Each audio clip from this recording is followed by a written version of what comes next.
Hello friends, welcome back to my channel Shahwaz classes. और आज हम सॉल्व कर रहे हैं क्वेश्चन पेपर 2014 का सीटेट का। और आज हम ये ईवीएस का पार्ट सॉल्व करेंगे इसमें, ठीक है। तो फ्रेंड्स, क्वेश्चन नंबर 61 है, कांसा ब्रांज दो धातुओं का मिश्रण है। ये धातुएं होती हैं तांबा और जस्ता जिंक। ऑप्शन नंबर 2 तांबा और टिन। ऑप्शन नंबर 3 तांबा और लोहा आयरन। ऑप्शन नंबर 4 एल्यूमिनियम और टिन। तो राइट आंसर इज तांबा और टिन। निम्नलिखित समूहों में से उस समूह को चुनिए जिसमें खाना पकाने के तरीके ढंग दिए गए हैं। नंबर 1 उबालकर, गूंदकर, भूनकर। नंबर 2 सेककर, उबालकर, बेलकर। नंबर 3 तलकर, भिगोकर, भूनकर। नंबर 4 सेककर, तलकर, भूनकर। तो फ्रेंड्स, राइट आंसर इज सेककर, तलकर और भूनकर। क्वेश्चन नंबर 63, माउंट एवरेस्ट के बारे में सही कथन चुनिए। ऑप्शन 1 ये जम्मू और कश्मीर का भाग है और इसकी चोटी की ऊंचाई 8900 मीटर है। ऑप्शन नंबर 2 ये नेपाल का भाग है और इसकी चोटी की ऊंचाई 8900 मीटर है। ऑप्शन 3 ये भारत का भाग है और इसकी चोटी की ऊंचाई 9850 मीटर है। ऑप्शन नंबर 4 ये तिब्बत का भाग है और इसकी चोटी की ऊंचाई 9805 मीटर है। राइट आंसर इज ये नेपाल का भाग है और इसकी चोटी की ऊंचाई 8900 मीटर है। क्वेश्चन नंबर 64, रेगिस्तान ओक एक पेड़ का नाम है जिसकी जड़ें उस गहराई तक ज़मीन में भीतर जाती हैं जब तक कि पानी तक ना पहुंच जाए। इस पेड़ की जड़ों की गहराई उस पेड़ की ऊंचाई की लगभग 30 गुनी होती है। यह पेड़ कहाँ पाया जाता है? Option 1 Rajasthan. Option 2 Abu Dhabi. Option 3 Australia. Option 4 रूस। Right answer is Australia. रेगिस्तान ओक जो एक पेड़ है वो कहाँ पाया जाता है? ऑस्ट्रेलिया में, ठीक है। क्वेश्चन नंबर 65, कोई रेलगाड़ी गांधीधाम से 16 जुलाई 2014 को प्रातः 5:15 स्टेशन छोड़कर 18 जुलाई 2014 को प्रातः 4:45 नगर कोइल स्टेशन पर पहुंचती है। रेलगाड़ी द्वारा चली गई दूरी 2649 किलोमीटर है। इस रेलगाड़ी की औसत चाल किलोमीटर घंटा में लगभग है। Option 1 57, option 2 56, option 3 55, option 4 54।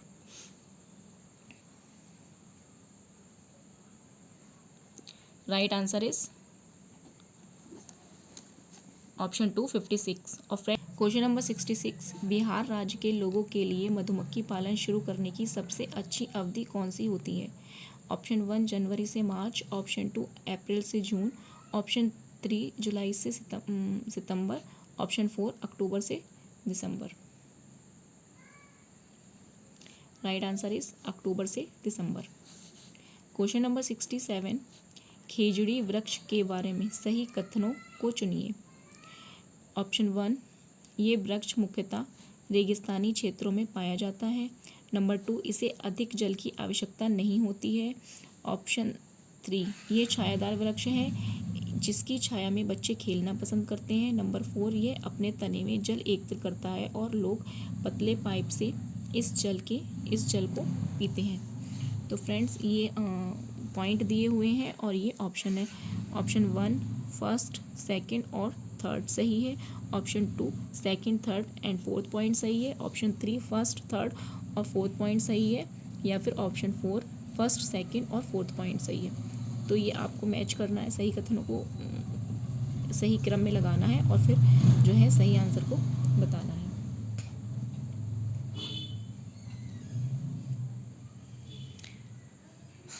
तो फ्रेंड्स, हमारा जो राइट आंसर है वो है ऑप्शन 1 फर्स्ट, सेकंड और थर्ड पॉइंट जो हमारे दिए गए हैं वो बिल्कुल सही है। और जो हमारा फोर्थ पॉइंट है ये अपने तने में जल एकत्र करता है और लोग पतले पाइप से इस जल को पीते हैं, ये जो पॉइंट है ये हमारा बिल्कुल गलत है।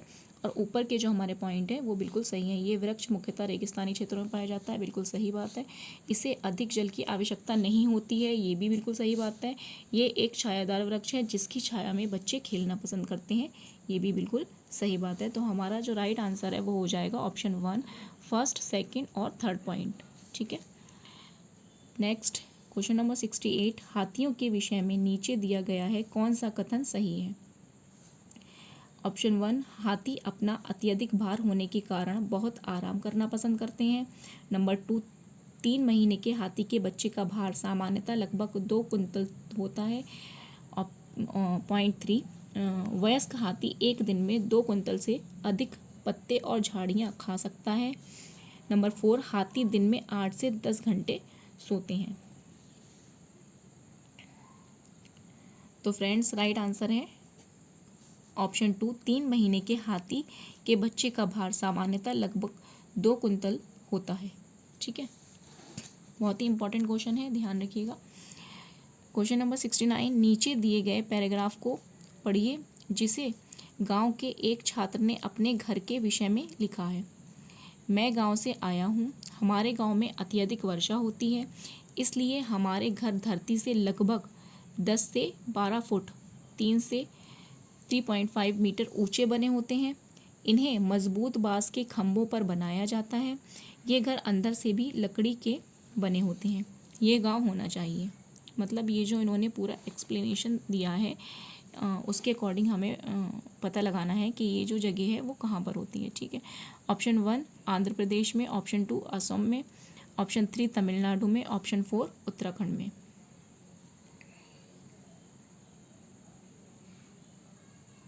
तो फ्रेंड्स ये जो विवरण हमें दिया गया है ये इसके अकॉर्डिंग ये जो जगह है वो कहाँ हो सकती है? असम में। ठीक है। क्वेश्चन नंबर 70, ब्रेल लिपि में मोटे कागज पर उभरे हुए बिंदु बने होते हैं। यह लिपि आधारित होती है। ऑप्शन 1 4 बिंदुओं पर, ऑप्शन 2 6 बिंदुओं पर, ऑप्शन 3 8 बिंदुओं पर, ऑप्शन 4 10 बिंदुओं पर।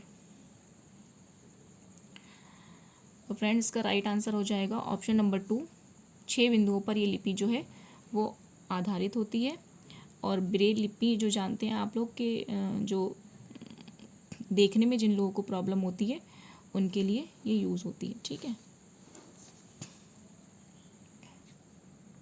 क्वेश्चन नंबर 72, हमारे देश के नीचे दिए गए किस भाग में खाने की चीज़ें जैसे टेपियोका और नारियल को लोग अपने घर के आंगन में ही उगाते हैं और उन्हें इनसे बने खाने का स्वाद बहुत अच्छा लगता है? Option 1 Andhra Pradesh, option 2 Assam, option 3 Goa, option 4 Kerala. तो right answer is Kerala. Question number 73, कोई डॉक्टर एक मरीज को खाने के लिए कुछ दवाइयाँ लिखता है और साथ ही गुड़, आंवला और हरी पत्तेदार सब्जियाँ ज़रूर खाने का सुझाव देता है। यह मरीज़ किस रोग से पीड़ित होना चाहिए? ऑप्शन 1 बुखार, ऑप्शन 2 मियादी बुखार, option 3 malaria, option 4 anaemia. Friends right answer is option 4 anaemia.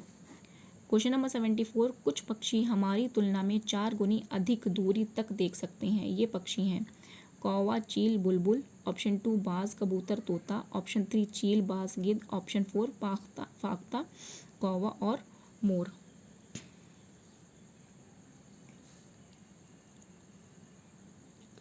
तो फ्रेंड्स राइट आंसर इज चील, बाज और गिद्ध। फ्रेंड्स क्वेश्चन नंबर 75, भारत के मानचित्र में दिल्ली की स्थिति के सापेक्ष हिमाचल प्रदेश की राजधानी शिमला और मध्य प्रदेश की राजधानी भोपाल क्रमशः स्थित हैं। दिल्ली के ऑप्शन 1 उत्तर पूर्व और उत्तर पश्चिम में, ऑप्शन 2 दक्षिण पश्चिम और दक्षिण पूर्व में, ऑप्शन 3 उत्तर और दक्षिण में, ऑप्शन 4 दक्षिण पूर्व और उत्तर पश्चिम में। तो राइट आंसर इज उत्तर और दक्षिण में। क्वेश्चन नंबर 76, EVS संक्षेपण ...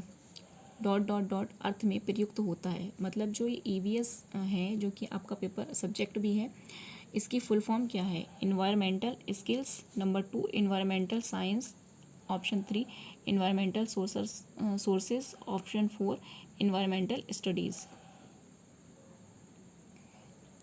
तो right answer is option 4 environmental studies. Question number 77, निम्नलिखित में से कौन सा प्राथमिक स्तर पर पर्यावरण अध्ययन के शिक्षण का उद्देश्य नहीं है। अब फ्रेंड्स ध्यान दीजिएगा, नहीं है, उद्देश्य नहीं है, तो हमें नेगेटिव आंसर जो है ढूंढना है। तो ऑप्शन 1 कक्षा कक्ष में होने वाले अधिगम को विद्यालय के बाहर की दुनिया के साथ जोड़ना। ऑप्शन 2 शिक्षक कक्षा कक्ष में कड़े अनुशासन को सुनिश्चित करें। ऑप्शन 3 बच्चों को प्रश्न पूछने के लिए अवश्य अभिप्रेरित करना चाहिए। ऑप्शन 4 बच्चों को अपने निकटतम परिवेश से परिचय प्राप्त करने के लिए अवश्य अभिप्रेरित करना चाहिए। तो फ्रेंड्स राइट आंसर इज शिक्षक कक्षा कक्ष में कड़े अनुशासन को सुनिश्चित करें। तो इसमें कड़े अनुशासन मतलब नेगेटिव साउंड निकल रही है, तो हमें ये जो है राइट आंसर हमारा हो जाएगा शिक्षक कक्षा कक्ष में कड़े अनुशासन को सुनिश्चित करें। बहुत ज़्यादा अनुशासन हमें यूज़ नहीं करना, सुनिश्चित नहीं करना है हमारे क्लास में, ठीक है। तो यही हमारा जो है वो नेगेटिव आंसर है। क्वेश्चन नंबर 78 आंचल अपनी कक्षा 5 में पर्यावरण अध्ययन की कक्षा में अक्सर गहन जांच पड़ताल वाले और कल्पना परख प्रश्न पूछती है। उसके द्वारा इस प्रकार करने का उद्देश्य ... सुधार करना है। ऑप्शन 1 अवलोकन कौशलों में, ऑप्शन 2 संवेगात्मक कौशलों में, ऑप्शन 3 चिंतन कौशलों में, ऑप्शन 4 बोलने संबंधी कौशलों में। तो राइट आंसर इज ऑप्शन 3 चिंतन कौशलों में। क्वेश्चन नंबर 79 कक्षा 3 के शिक्षार्थियों को हमारे दोस्त पक्षी प्रकरण पढ़ाते समय नलिनी नीचे दी गई पद्धति का प्रयोग करती हैं। ऑप्शन 1 पक्षियों पर आधारित वृत्त चित्र दिखाना। नंबर 2 विभिन्न पक्षियों की तस्वीरों वाले चार्ट का प्रयोग करना और संक्षेप में उनका विवरण करना।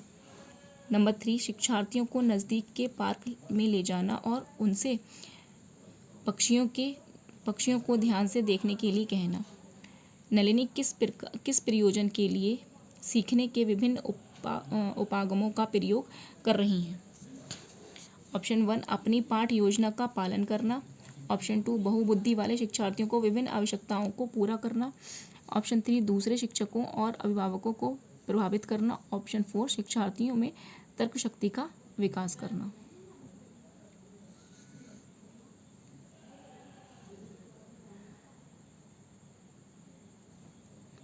नाइन का राइट आंसर हो जाएगा बहुबुद्धि वाले शिक्षार्थियों की विभिन्न आवश्यकताओं को पूरा करना। क्वेश्चन नंबर 80 खेल जो हम खेलते हैं प्रकरण के शिक्षण में शिक्षार्थियों की अधिकतम भागीदारिता के लिए निम्न में से कौन सी शिक्षण युक्ति अधिक प्रभावी होगी। ऑप्शन 1 शिक्षार्थियों को खेल के मैदान में ले जाना और उन्हें अलग अलग दिनों में अलग अलग खेल खिलाना। ऑप्शन 2 विभिन्न खेलों के खेल कार्ड बनाना और उन्हें शिक्षार्थियों को दिखाना। ऑप्शन 3 शिक्षार्थियों को भीतर और बाहर खेले जाने वाले विभिन्न खेलों के नाम याद करने के लिए कहना। ऑप्शन 4 शिक्षार्थियों को टेलीविज़न पर खेल संबंधी कार्यक्रमों को देखने और उस पर आधारित सामान्य परियोजना कार्य बनाने के लिए कहना। तो फ्रेंड्स इसका राइट आंसर हो जाएगा ऑप्शन नंबर 1 शिक्षार्थियों को खेल के मैदान में ले जाना और उन्हें अलग अलग दिनों में अलग अलग खेल खिलाना। नंबर 81 निम्न में से कौन सा पर्यावरण की कक्षा में रूपात्मक आकलन का समुचित कार्य नहीं है। ऑप्शन 1 पाठ में दी गई महत्वपूर्ण शब्दावली की परिभाषा की व्याख्या करना। ऑप्शन 2 दिए गए प्रयोगात्मक क्रियाकलापों को पूरा करना और अपने अवलोकन को दर्ज करना।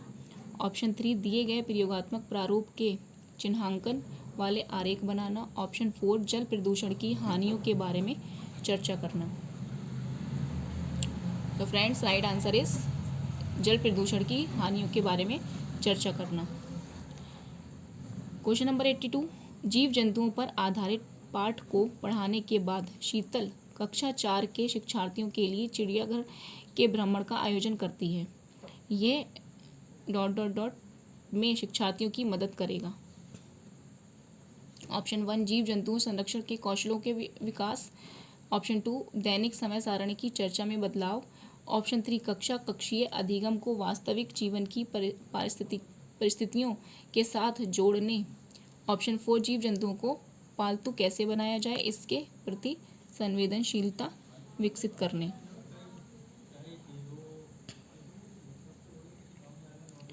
तो राइट आंसर इज ऑप्शन 3, कक्षा कक्षीय अधिगम को वास्तविक जीवन की परिस्थितियों के साथ जोड़ने के लिए शीतल जो है वो क्या करती है, चिड़ियाघर के भ्रमण का आयोजन करती है।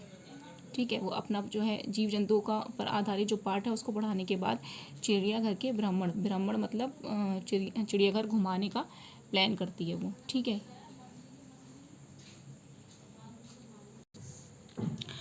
क्वेश्चन नंबर 83, शालिनी कक्षा 5 के शिक्षार्थियों को पोषण पर आधारित प्रकरण से परिचित कराना चाहती है। उन्हें ऑप्शन 1 श्यामपट्ट पर पाचन तंत्र का आरेख बनाना चाहिए। ऑप्शन 2 पोषक तत्वों से भरपूर विभिन्न प्रकार के भोजन के उदाहरण देने चाहिए। ऑप्शन 3 विभिन्न प्रकार के भोजन को प्रदर्शित करने वाले चार्ट का प्रयोग करना चाहिए। ऑप्शन 4 शिक्षार्थियों से कहना चाहिए कि वे अपने अपने टिफिन बॉक्स खोलें, उसके तत्वों का अवलोकन करें और उसके बाद उन्हें व्याख्या करनी चाहिए।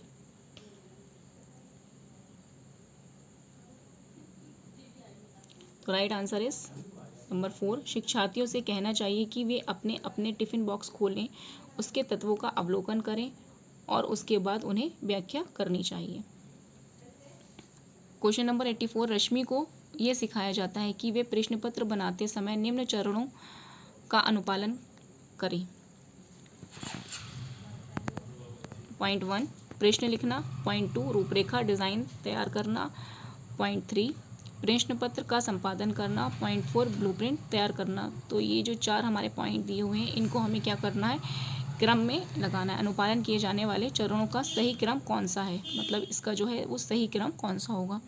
Option 1 4 second 1 3, option 2 second 4th 1 3, option 3 4th 1 2 3, option 4 1 2 4th 3। तो सबसे पहले हमें क्या करना चाहिए, तो हमारा जो राइट आंसर है वो है ऑप्शन नंबर 2। पहले जो है वो क्या आएगा, पहले हमें क्या करना चाहिए, रूपरेखा डिज़ाइन तैयार करना चाहिए, उसके बाद में पॉइंट 4 ब्लूप्रिंट तैयार करना चाहिए, उसके बाद में पॉइंट 1 प्रश्न लिखने चाहिए और उसके बाद में देन थर्ड पॉइंट इज प्रश्न पत्र का संपादन करना चाहिए। ठीक है, क्वेश्चन नंबर 85, हरप्रीत अपने शिक्षार्थियों को यह सुझाव देना चाहती है कि पर्यावरण संरक्षण के लिए किस प्रकार एक व्यक्ति सबसे अच्छे संभावित तरीके से अपना योगदान दे सकता है। उनका सबसे बेहतर सुझाव हो सकता है।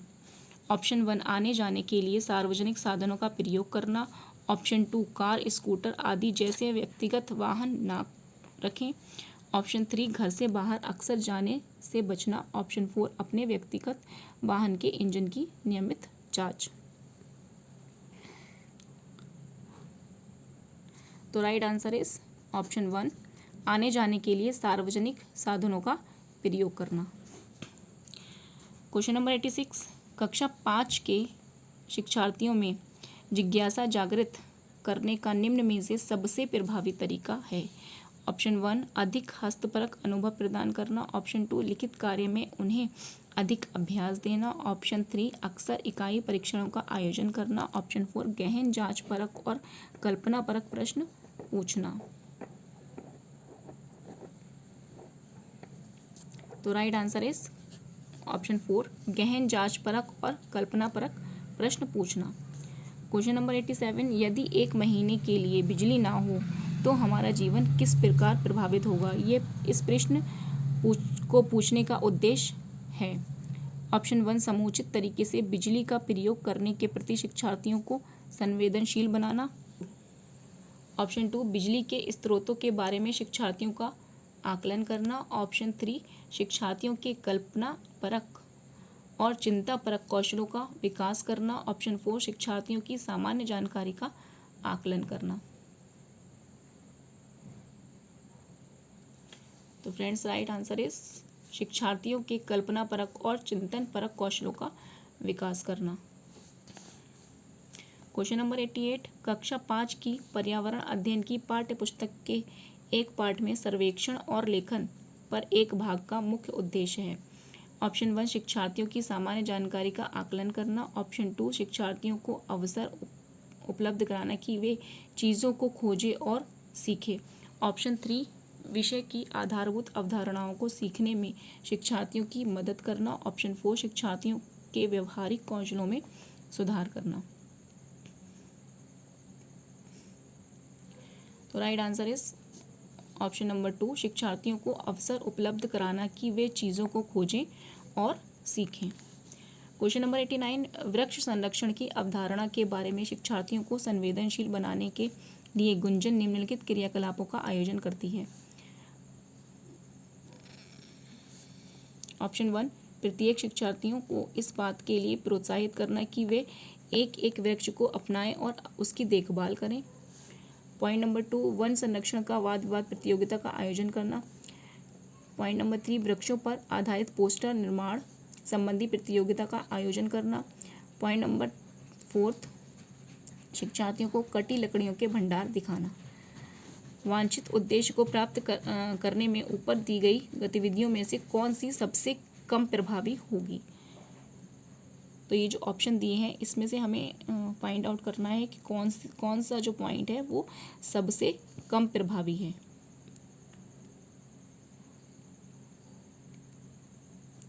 तो ऑप्शन 4 पॉइंट जो हमारा है शिक्षार्थियों को कटी लकड़ियों के भंडार दिखाना, ये जो हमारा है बिल्कुल नेगेटिव पॉइंट है। इससे जो है वो कोई प्रभाव नहीं पड़ेगा। क्वेश्चन नंबर 90 कक्षा 5 के शिक्षार्थियों को यदि यह समाप्त हो जाए पाठ पढ़ाने के बाद शीला प्रकरण के बारे में शिक्षार्थियों की समझ के स्तर के बारे में जानने के लिए एक परीक्षण प्रशासित करती है, उसे ये जानकर आश्चर्य होता है कि एक बड़ी संख्या में शिक्षार्थी संबंधित अवधारणा को नहीं समझ पाए। इसका प्रमुख कारण हो सकता है उसने प्रकरण को पढ़ाने के लिए सही पद्धति का प्रयोग नहीं किया था। ऑप्शन 2 शिक्षार्थियों का संज्ञानात्मक स्तर अच्छा नहीं था। ऑप्शन 3 यह प्रकरण पाठ्य पुस्तक में शामिल किए जाने योग्य नहीं था। ऑप्शन 4 शिक्षार्थियों को यह प्रकरण रोचक नहीं लगा। तो फ्रेंड्स राइट आंसर इज उसने प्रकरण को पढ़ाने के लिए सही पद्धति का प्रयोग नहीं किया था।